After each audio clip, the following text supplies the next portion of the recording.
Hey guys, we're the Jersey Comic Crew, and on today's video, we're going to do a recap and Easter egg breakdown for Mandalorian Season 2, Episode 7, The Believer. I'm a believer. Are you?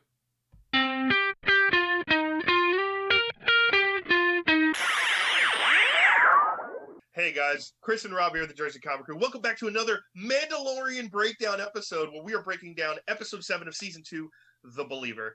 And we are going to go into Rob's recaps. We're getting some Easter eggs throughout this episode. This was the big penultimate episode. And guys, make sure you go back to past videos if you haven't seen them already. We'll also be referencing probably some stuff that happened during the Disney shareholder meeting. So you definitely want to check out that Star Wars shareholder video that we had a couple days ago out. And make sure you tune into that because we will be, hopefully not for too many people, spoiling some stuff that went on in that as well. But let's get started, Rob. Let's go into the Rob's recaps, and we'll have Easter eggs throughout. And I am very excited. It was another fantastic episode of The Mandalorian. So the episode starts off, we take a look at Mayfeld. He's in a prison on a mining planet, similar to an old Republic era. You know, looks like they're breaking down TIE fighters and other things as a sentence. Yeah, and with the, we saw Mayfeld basically breaking down old TIE fighters, like you said before. Where did all these TIE fighters and blown up war, remnants of war go? They're probably on these planets. They're breaking them down for parts. Kind of like how Rey was in Episode 7 in Jakku, right? She's on all these Jakku, which we know is one of the final battles between the Rebels and the Empire. Mm-hmm. So we see her in the beginning, right? She's a scrapper. She's breaking down all these parts for these massive Star Destroyers. So it was cool to kind of see that earlier on continuation of that. Exactly. So we see Cara Dune shows up to get Mayfeld into her custody. Mayfeld's very worried why she needs him. Mayfeld eventually follows her to the ship, and then out walks Boba Fett in this nice, glistening, shiny new armor. Oh all my God. It looks so good. It looked better than when we first saw the armor. I was like, damn, all right, got an upgrade. I love that he actually gave it a paint job. We've never seen it with a paint job either. Right, we've never seen it all cleaned. It was definitely, that was the awe moment. And then he was like, cool. Mayfield was like, oh, okay. I thought you were some other guy. All right. What's going on? And then he sees Mando. He's like, are you here to kill me? What's going on? Mando's like, listen, I need your help. You were former Imperial. I need you to help me get coordinates of a ship. He further later explains that, listen, I need to find Moff Gideon's ship because he took my son. And one thing I want to address right now in this, recap breakdown for you guys. For me, this episode was probably one of the biggest episodes that advocate that Din Djarin, Mandalorian, and Baby Yoda have this father-son relationship. Because before, it always kind of felt like a babysitter. He was taking care of the kid, delivering it. We saw with the Ahsoka episode, like, some bonds were there, and we kind of got that bond thrown in their face. Like, oh, you have a father and son bond. He's like, I guess we do. And then we saw, before he was playing with the ball with him, and now he's like, this is my son. I need to get my son back. And it just shows you don't know where you have it till you lost it. And obviously, Mando realizes that's his kid right there. Regardless if you have children or not, which I don't, and Rob doesn't, but like somebody took your kid is just a phrase that's scary, right? Yes. Like, especially if it's like Imperial. Mayfield says in order to get the coordinates to Moff Gideon's ship, we have to go to one of the outposts. He says it's going to be on a secret base on Morak. It's a mining facility. We have to go there to try to see what's going on. They land on Morak, which looks like the Jurassic World planet, right? It's all lush greenery, big trees, nothing's going on, right? Waiting for a T-Rex to stomp through. So they get there, and they're all, like, sitting on a ridge, and they were like, all right, we need to sneak in. I need to go, right, because I know it, and I need to take somebody with me. He looks at Cara Dune, and he's like, it's not going to work for you because it's facial recognition, right? It's going to see if you're wanted by them. You can't come with me. So Cara Dune's out, Fennec's out, and Fett's like, let's just say they're going to recognize my face. So I can't go. And Mando's like, I'm going to go.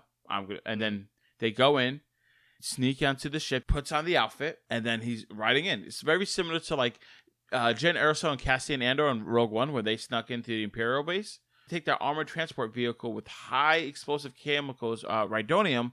Really quick, it was funny when Mando is changing on the side. It reminded me of a high school football practice where you don't want to change in front of the other really, really giant people. Yes. And Bill Burr's like the cool kid in class is like, what is he doing over there? Why is he changing over there? What does he look like? What is he, a Gungan? I don't know. And you're just like, just let me change in peace. I'm not hurting anyone. It's great. But one of the best scenes I think for me in Star Wars and in the show was this conversation between Mayfield and Mando when they're driving in. Mayfield is like, listen, if you're on Mandalore, you believe one thing. If you're born in Alderaan, you believe another thing.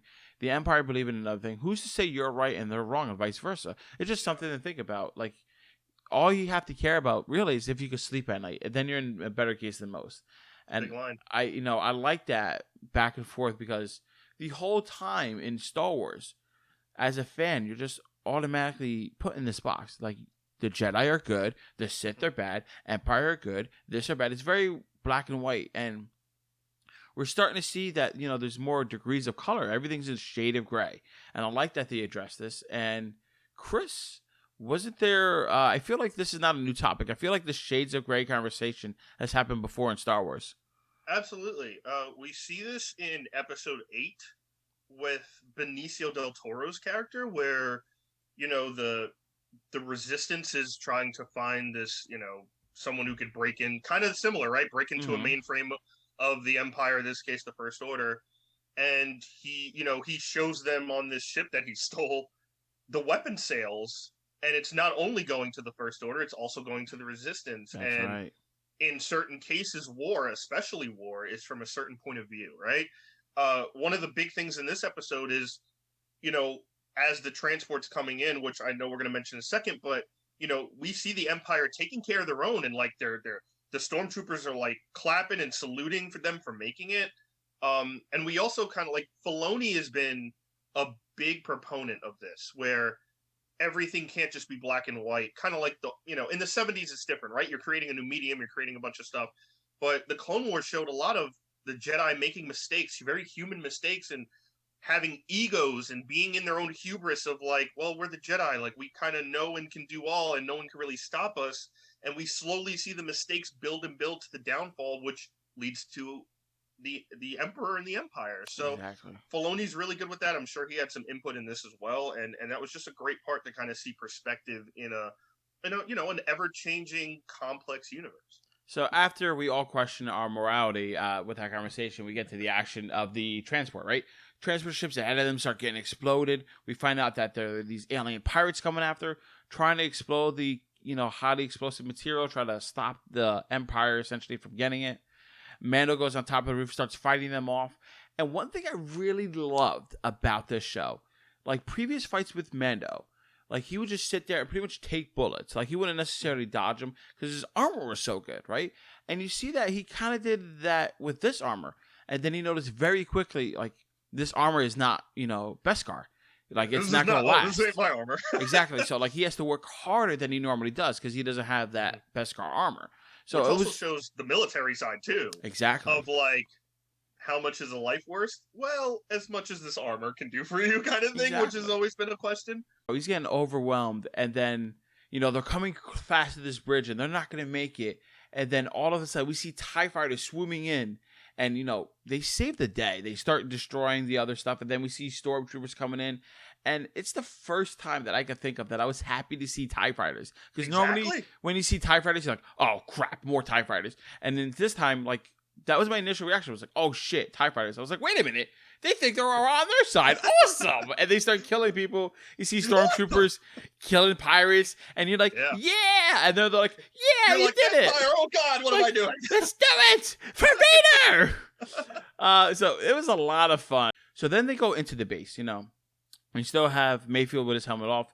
Obviously, Mando has his on. And they say they got to get to the terminal. It's in one of the meal halls, the officers' quarters, to be exact. Mayfield goes in there. He stops and turns around. He's like, I can't do this. There's an Imperial officer there that I used to serve under, Van Hess. Like, we got to board this mission. I'm sorry. You're never going to see your kid again. And Mando's like, no. We got to do this. I'll go. He goes in there. He takes off his helmet for his son to get facial scanned. Van Hess comes in, starts questioning Mando. Mando doesn't know what to do. He's not a smooth talker. Then Mayfield comes in out of the blue, like run like a superhero, starts talking his way out of it, which, by the way... Very, very Bill Burr. Very Bill Burr. I'm just saying, if Mayfield had his helmet on this whole time, he would have been able to walk in there, no problem, take it off, got the scan, and would have been fine. But then we would have had this crazy moment. Exactly. So the two have this crazy moment, and then all four of them sit down, right? He's like, listen, I want to cheers you guys. You're the only ones that brought in the Rhydonium. Rhydonium, yeah. I want to bring you all guys to have a sit down. You're the only ones to bring in the Rhydonium. Like, we got a toast. So they start having a conversation. He offers them a drink. And then he's like, what should we salute to? And then Mayfield brings up Operation Cinder. And now, for your Uber Star Wars fans, that should ring some bells, right, Chris? Absolutely. Operation Cinder, which we touched upon this in the last episode, is basically the Emperor's backup plan. Mm-hmm. So when the Emperor died in Return of the Jedi, he had this entire plan ready called Operation Cinder, and that was to basically destroy, kill, and self-destruct any kind of planet they were working on. So if they were trying to get like some outer rim planet to the rebellion side to have trade routes or like food distribution, if anything was undone or was in the process, just destroy the planet. Mayfeld mentions that Hess ordered this to force to go forth, right? So Operation Cinder was massive. You see it also in the Star Wars Battlefront 2 single player campaign, where it's really touched upon, and it basically like thousands and thousands of people and aliens on different worlds died because the Emperor died and was like, a fail-safe like self-destruct button, basically. Kill all the loose ends kind of deal. Yes, like just destroy everything. Mayfield lost friends and family that he served with innocence. He saw that like were dying because of this. We learned that was the decisive moment for Mayfield to leave the Empire. And he has all this hate and rage. Mando is glaring at him when he's telling the story and like his perspective, like saying, "Cut it out, stop it. Let's just wrap it up." And then Mayfield shoots Van Hess in the chest, and then one of the stormtroopers just stops, looks at them like, "Well, uh-oh." These gunfire starts everywhere. The whole base is in array. It's a blowout. Shit moment. Exactly. Mando and like Mayfield are shooting. Mando actually got to put his helmet back on. Bill Burr's like, I didn't see anything. Don't worry about it. Put your helmet on. Let's go. And I was like, cool. That's awesome. They kick out a grate. They start climbing and scaling the side of the building to get to the top. So that way Boba Fett could come in Slave 1 and pick them up. While other stormtroopers and gunners are coming out, we see Fennec and Cara Dune are sniping with great precision, just taking off everybody. Eventually Mando and Mayfield jump on Slave 1. They start flying away. And then we see TIE fighters coming out. We see two of them. I'm like, oh, great. What are we going to do? We're going to have a dogfight in the sky? I'm down for it. But then Boba Fett flips some switch, drops like a bomb, comes down, and then explodes like just kills both of them. I've never seen anything like that in Star Wars. I was like so fascinated. I was like, that was just beautiful blue death. And you're saying where have I seen this? I don't remember seeing this anywhere. This is so cool. Oh yeah, this was right in the dead center of Episode 2, Attack of the Clones, back when Boba Fett's father, Jango Fett, was, the Mandalorian in the prequel trilogy, and Boba was just a kid in that ship watching his dad kill everybody. Yeah. There is a sequence where Obi-Wan, fights Jango Fett on the planet Kamino. Then he escapes, but he throws this tracker that sticks to the Slave 1. Mm-hmm. So they have a dogfight in space, Obi-Wan and Jango Fett, and it's through this asteroid field going to Geonosis, and that's what he releases these sonic charges that explode into the asteroid field. So Obi-Wan has to dodge bullets and these charges and all these fragments of asteroids. I forgot all about that. While using the Force, basically, and like zipping and like flipping through. It's one of the coolest chase scenes in Star Wars. Wow. And that is the same charges, the same exact sound, which is in space you can't hear sound in space, but it's so cool anyway. So that's what that's from. One thing I forgot to mention, though, as Mando and Mayfield were loading onto the ship before the great blue explosion, Mayfield takes a rifle and shoots the Rhydonium in one of the carts and explodes the whole base. And still, the two TIE fighters, eventually also get destroyed. When they land, Mayfield, Cara Dune, and Mando start talking, and Cara Dune turns to Mando and says, "It's a shame Mayfield died in that explosion. I can't believe it." And then Mando's like, "Yeah, I don't know. Mayfield was then, set free essentially because now she's gonna fake the record saying, he died because he did such a good thing for the Empire, not Empire, sorry. He did such a good thing for the Republic. Killing off more stormtroopers is always good. She lets him go.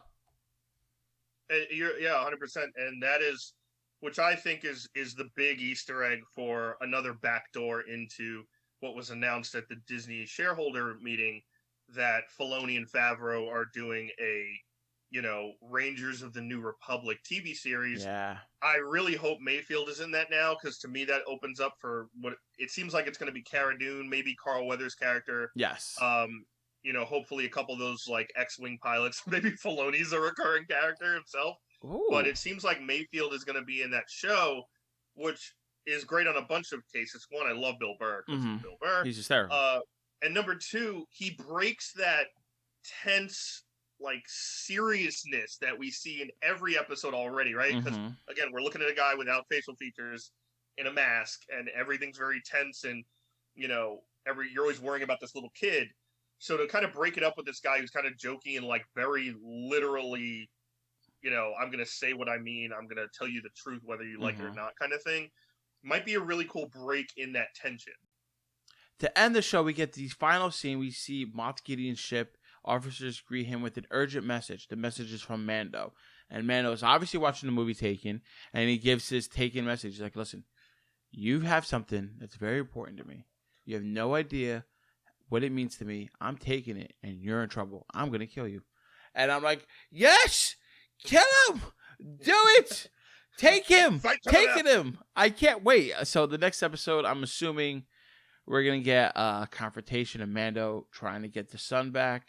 I don't know if we're going to get them reunited in this last episode. I think we're just going to get a fight. I think the rest of next season is still going to be Mando on his journey to get him back. I don't know what we're going to see. They can do so many things. I'm so excited.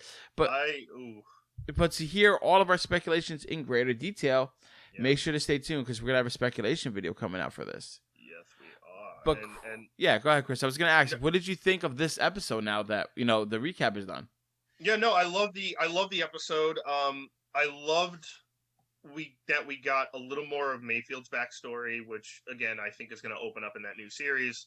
But one of the biggest things that we haven't talked about, which we'll go into the speculation video, is that when Mando goes to that, that was it not the transporter, the terminal.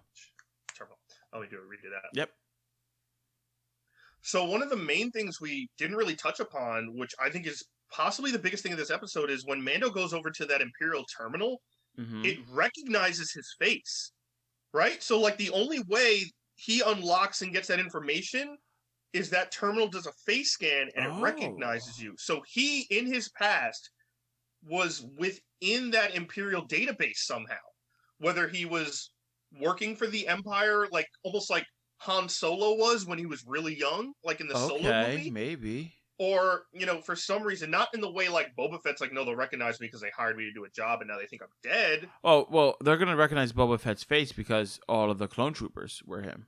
Well, that and also the fact that, in Empire, which is way more closer to this. Oh, that's true. That's very true. He was hired by Vader to take down the rebels and he failed. And so they think he's like a dead myth kind of bounty hunter. And they knew his reputation before. So, fair. Like, the fact that, like, Din Djarin's in the database for the Imperials is a really big thing for his past and his origin story. And maybe he wasn't kind of this foundling Mandalorian when he was taken from his planet by the Mandos. Maybe he went through something else that we, it's not like, he was a kid taken by the Mandalorians, just raised to be that. Maybe he went through some of these trials and tribulations of like, I'm going to fight for this or this or this.